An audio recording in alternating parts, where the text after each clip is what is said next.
En ce jeudi soir précédant la Pâque, nous retrouvons Jésus et ses disciples à Jérusalem, dans la chambre haute.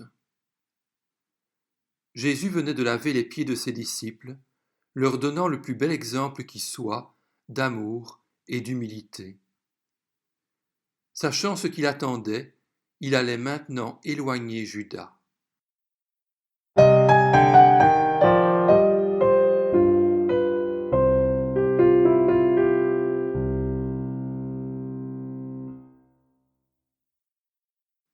Dans la chambre haute, Jésus fit cette déclaration.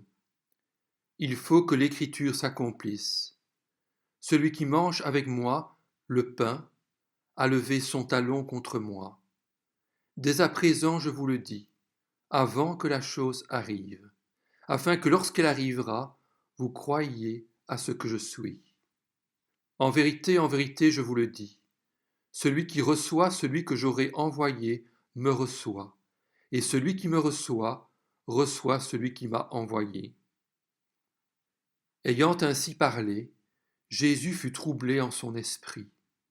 Ce fut un moment de tension croissante et difficile. Alors Jésus dit expressément, en vérité, je vous le dis, l'un de vous me livrera. Les disciples, attristés, se regardaient les uns les autres, ne sachant de qui il parlait. Ainsi, Judas avait si bien caché son jeu que personne ne le soupçonnait. La disposition des tables et des divans faisait que la tête des convives reposait facilement sur la poitrine du voisin de gauche, ce qui était en Orient, pendant les moments de détente, une marque d'amitié courante. C'est ainsi qu'un des disciples, Jean, celui que Jésus aimait, était couché sur le sein de Jésus. Simon-Pierre lui fit signe de demander qui était celui dont parlait Jésus. Et ce disciple, s'étant penché sur la poitrine de Jésus, lui dit « Seigneur, qui est-ce » Jésus lui glissa « C'est celui à qui je donnerai le morceau trempé. » C'était le moment où l'on se partageait les herbes amères, symbole de repentance et de contrition du cœur. En général, c'étaient de petits morceaux de raifort. On les trempait dans un mélange sucré de noisettes, de pommes et de vin. Distribués, on avalait ces herbes avec difficulté, en souvenir de la douleur des ancêtres. En effet, par ces symboles, Dieu voulait rappeler à son peuple l'amertume dans laquelle ils vivaient le jour de leur captivité et dont il les avait délivrés. D'une manière plus imagée, Dieu invite chacun à tremper ces herbes amères, symbolisant l'amertume d'une vie sans Dieu, dans ce mélange doux et sucré, fait notamment de pommes, de noix et de vin, symbole de la vie douce à laquelle il veut nous convier. Le repas pouvait commencer. Après une action de grâce, on mangeait dans un plat commun, en trempant le pain ou la viande dans un bol rempli de sauce, souvent à base de fruits. Recevoir un morceau du maître de maison était un honneur. Aussi, Jésus fit-il un ultime appel à la conscience et au cœur de Judas, en lui offrant ce morceau. Mais celui-ci feignit de ne pas comprendre. Jusqu'à la dernière minute, il aurait encore pu changer d'avis et rester au nombre des disciples. Le fait de ne pas sortir et de participer à la scène aurait signifié qu'il se repentait de toutes les démarches qu'il avait faites auprès des chefs des Juifs et qu'il renonçait à son projet de trahir Jésus. Et Jésus l'aurait interprété ainsi et lui aurait permis de participer à la scène. Mais Judas n'en fit rien.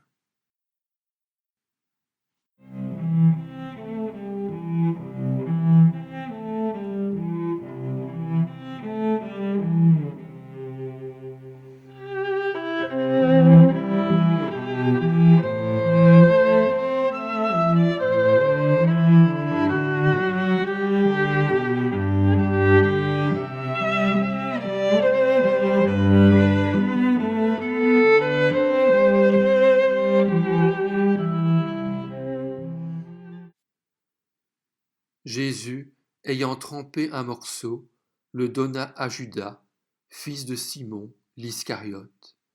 Et dès que le morceau fut donné, Satan entra dans Judas.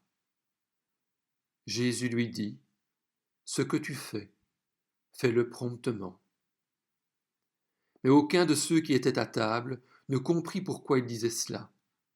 Car quelques-uns pensaient que, comme Judas avait la bourse, Jésus voulait lui dire « Achète ce dont nous avons besoin pour la fête », ou qu'il lui commandait de donner quelque chose aux pauvres.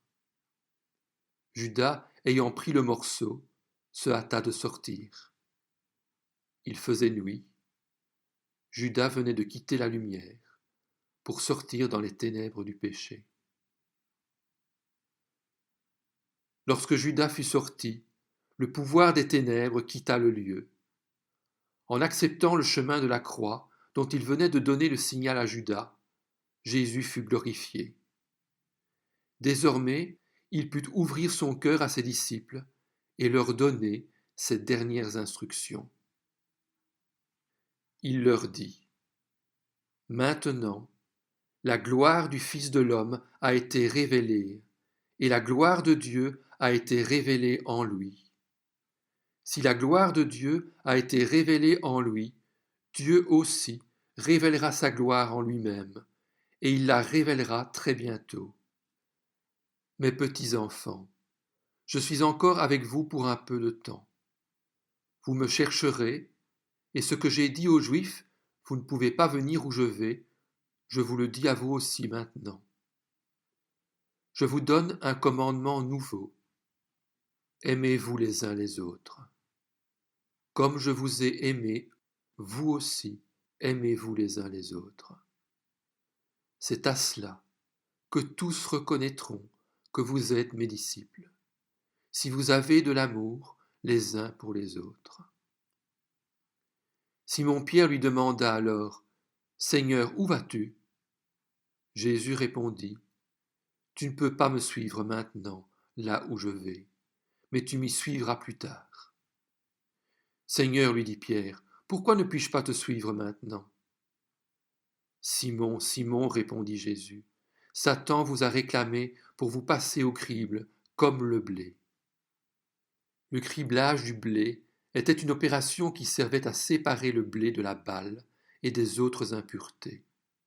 Ce que Jésus annonçait ici à Pierre, c'est que Satan avait réclamé tous les apôtres pour les passer au crible, de la même manière qu'il avait autrefois demandé à Dieu de passer au crible la foi de Job. Ainsi, comme il avait voulu pour Job démontrer que celui-ci ne le servait que parce qu'il était béni de Dieu, il voulait démontrer aujourd'hui que les apôtres ne suivaient Jésus que parce qu'ils pensaient que celui-ci instaurerait son royaume messianique et les nommerait ministres. Il faut dire que l'attitude des fils de Zébédée allait en ce sens, lorsque quelque temps plus tôt, par l'intermédiaire de leur mère, ils avaient brigué les premières places. Mais pour Pierre, il ne faisait aucun doute, en ce qui le concernait, qu'il resterait fidèle à Jésus. Il était convaincu que son amour et son courage pourraient relever n'importe quel défi. « Seigneur, dit Pierre, je suis prêt à aller en prison avec toi, et même jusqu'à la mort. » Cette assurance, en ses propres forces, le rendra particulièrement vulnérable face aux attaques de Satan. Il ne savait évidemment rien de la puissance satanique qui agissait contre lui.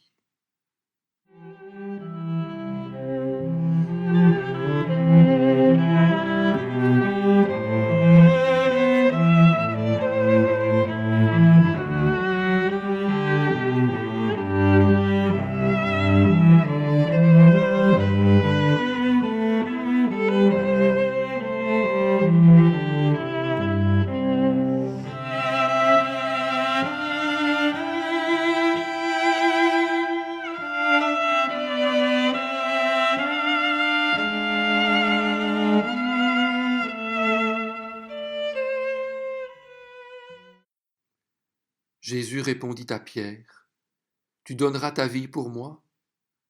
En vérité, je te le dis. Avant que le coq ait chanté 2 fois, tu me renieras 3 fois. Mais moi j'ai prié pour toi, afin que ta foi ne disparaisse pas. Et toi, quand tu seras revenu à moi, affermis tes frères.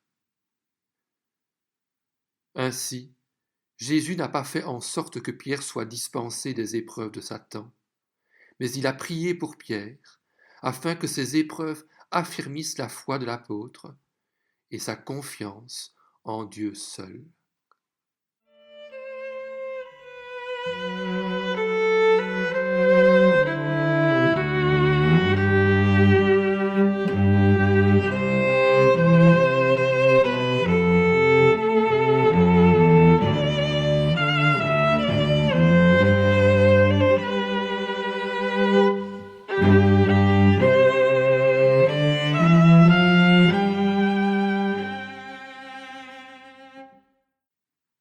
Pierre perdra dans cette épreuve son orgueil, sa confiance en ses propres forces, mais pas sa foi.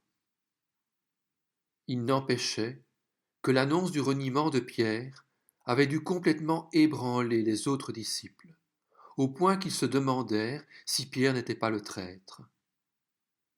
Le repas était maintenant terminé. Et après avoir mangé, Jésus prit 2 éléments traditionnels du repas, le pain et le vin, et leur donna une signification nouvelle. Il dit à ses disciples : « J'ai désiré vivement manger cette Pâque avec vous, avant de souffrir. Car je vous le dis, je ne la mangerai plus jusqu'à ce qu'elle soit accomplie dans le royaume de Dieu. » Et, ayant pris une coupe et rendu grâce, Jésus ajouta, de manière inattendue aux paroles familières de la bénédiction, ses propres paroles, instaurant ainsi la scène. Il dit : « Prenez cette coupe et distribuez-la entre vous, car je vous le dis, je ne boirai plus désormais du fruit de la vigne, jusqu'à ce que le royaume de Dieu soit venu. » Ensuite il prit du pain, et après avoir rendu grâce, il le rompit et le leur donna en disant : « Ceci est mon corps, qui est donné pour vous. Faites ceci en mémoire de moi. » Le service se poursuivit alors par de nombreux chants, et Jésus partagea avec ses disciples ces moments de joie. Même s'il avait pleine connaissance des difficiles moments qui l'attendaient, il ne s'apitoyait pas sur lui-même, et il chanta avec eux ces psaumes. Non pas à nous, Éternel, non pas à nous, mais à ton nom, donne gloire, à cause de ta bonté, à cause de ta vérité. Pourquoi les nations diraient-elles : où donc est leur Dieu ? Notre Dieu est au ciel, il fait tout ce qu'il veut. Leurs idoles, ce n'est que de l'argent et de l'or, elles sont faites par la main des hommes. Elles ont une bouche, mais ne parlent pas, elles ont des yeux, mais ne voient pas, elles ont des oreilles, mais n'entendent pas, elles ont un nez, mais ne sentent pas, elles ont des mains, mais ne touchent pas, des pieds, mais ne marchent pas. Leur gosier ne produit aucun son. Ils leur ressemblent, ceux qui les fabriquent, tous ceux qui se confient en elles. Israël, confie-toi en l'Éternel. Leur secours et leur bouclier, c'est lui. Famille d'Aaron, confie-toi en l'Éternel. Leur secours et leur bouclier, c'est lui. Vous qui craignez l'Éternel, confiez-vous en l'Éternel. Leur secours et leur bouclier, c'est lui. L'Éternel se souvient de nous, il bénira. Il bénira la communauté d'Israël, il bénira la famille d'Aaron, il bénira ceux qui craignent l'Éternel, petits et grands. L'Éternel vous fera prospérer, vous et vos enfants. Soyez bénis par l'Éternel, qui a fait le ciel et la terre. Le ciel appartient à l'Éternel, mais il a donné la terre aux hommes. Ce ne sont pas les morts qui célèbrent l'Éternel, ce ne sont pas ceux qui descendent dans le monde du silence, mais nous Nous bénirons l'Éternel, dès maintenant et pour toujours. Louez l'Éternel. J'aime l'Éternel, car il entend ma voix, mes supplications. Oui, il a penché son oreille vers moi, et je ferai appel à lui toute ma vie. Les liens de la mort m'avaient enserré, et les angoisses du séjour des morts s'étaient emparées de moi. J'étais accablé par la détresse et la douleur, mais j'ai fait appel au nom de l'Éternel. Éternel, sauve-moi. L'Éternel fait grâce, et il est juste. Notre Dieu est rempli de compassion. L'Éternel garde ceux qui manquent d'expérience. J'étais affaibli, et il m'a sauvé. Retrouve le repos, mon âme, car l'Éternel t'a fait du bien. Oui, tu as délivré mon âme de la mort, mes yeux des larmes, mes pieds de la chute. Je marcherai devant l'Éternel au pays des vivants. J'avais confiance. Même lorsque je disais « je suis plongé dans le malheur », dans mon angoisse je disais « tous les hommes sont des menteurs ». Comment pourrais-je rendre à l'Éternel tous ses bienfaits envers moi? Je lèverai la coupe des délivrances, et je ferai appel au nom de l'Éternel. J'accomplirai mes vœux envers l'Éternel en présence de tout son peuple. Elle a du prix, aux yeux de Dieu, la mort de ses fidèles. Écoute-moi, Éternel, car je suis ton serviteur, le fils de ta servante. Tu as détaché mes liens. Je t'offrirai un sacrifice de reconnaissance et je ferai appel au nom de l'Éternel. J'accomplirai mes vœux envers l'Éternel en présence de tout son peuple, dans les parvis de la maison de l'Éternel, au milieu de toi, Jérusalem. Louez l'Éternel. Acclamez le Seigneur, vous toutes les nations, chantez ses louanges, vous tous les peuples, car sa bonté pour nous est la plus forte. La fidélité du Seigneur est éternelle. Alléluia, vive le Seigneur. Louez le Seigneur, car il est bon, et son amour n'a pas de fin. Tribu d'Israël, à vous de répéter, son amour n'a pas de fin. Descendants d'Aaron, à vous de répéter, son amour n'a pas de fin. Vous, ces nouveaux fidèles, à vous de répéter, son amour n'a pas de fin. Du fond de la détresse, j'ai appelé le Seigneur au secours, et il m'a répondu, il m'a rendu la liberté. Le Seigneur est pour moi, je n'ai peur de rien. Que peuvent me faire les hommes? Le Seigneur est pour moi, il me porte secours. Je vois la défaite de ceux qui m'en voulaient. Mieux vaut recourir au Seigneur que de compter sur un homme. Mieux vaut recourir au Seigneur que de compter sur des gens influents. Les païens m'avaient tous encerclé. Grâce au Seigneur, je les ai repoussés. Leur cercle se refermait autour de moi. Grâce au Seigneur, je les ai repoussés. Ils m'assaillaient comme un essaim d'abeilles, mais ils se sont éteints comme un feu de paille. Grâce au Seigneur, je les ai repoussés. On m'avait bousculé pour me faire tomber, mais le Seigneur est venu à mon aide. Ma grande force, c'est le Seigneur. Il est venu à mon secours.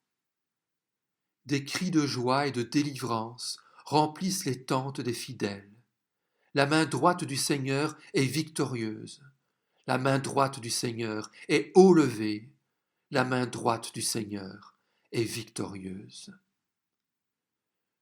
Je ne vais donc pas mourir, mais je vivrai pour raconter ce que le Seigneur a fait. Il est vrai que le Seigneur m'a corrigé, mais il ne m'a pas laissé mourir. Ouvrez-moi les portes réservées aux fidèles, que j'entre pour louer le Seigneur. Voici la porte qui mène auprès du Seigneur, que les fidèles entrent par là. Je te louerai, Seigneur, car tu m'as répondu, tu es venu à mon aide. La pierre, dont les maçons ne voulaient pas, est maintenant la principale, la pierre de l'angle. Cela vient du Seigneur. Pour nous, c'est une merveille. Ce jour de fête est l'œuvre du Seigneur. Crions notre joie, soyons dans l'allégresse. Ah Seigneur, viens à notre aide. Ah Seigneur, donne-nous la victoire. Que Dieu bénisse celui qui entre ici au nom du Seigneur. De l'intérieur de son temple, nous vous transmettons sa bénédiction. Le Seigneur est le seul Dieu. Il nous a éclairés de sa lumière. Formez le cercle de la ronde jusqu'aux angles de l'autel. Seigneur, tu es mon Dieu. Je veux te louer, mon Dieu. Je veux proclamer ta grandeur. Louez le Seigneur, car il est bon et son amour n'a pas de fin.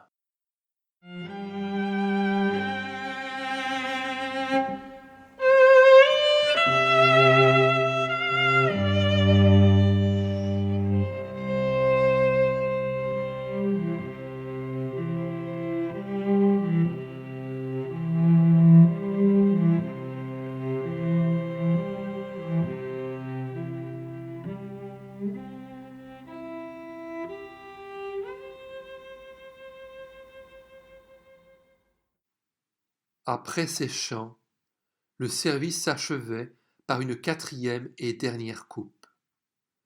Normalement, le rituel juif prévoyait que personne ne boive cette dernière coupe, car elle symbolisait la coupe de bénédiction du prophète Élie, messager du Messie. Mais en ce jour particulier, Jésus la prit après le souper et la donna à ses disciples en disant : « Cette coupe est la nouvelle alliance en mon sang qui est répandue pour vous. » Après cette coupe, Jésus allait encore enseigner ses disciples, les réconfortant par plusieurs promesses et exhortations.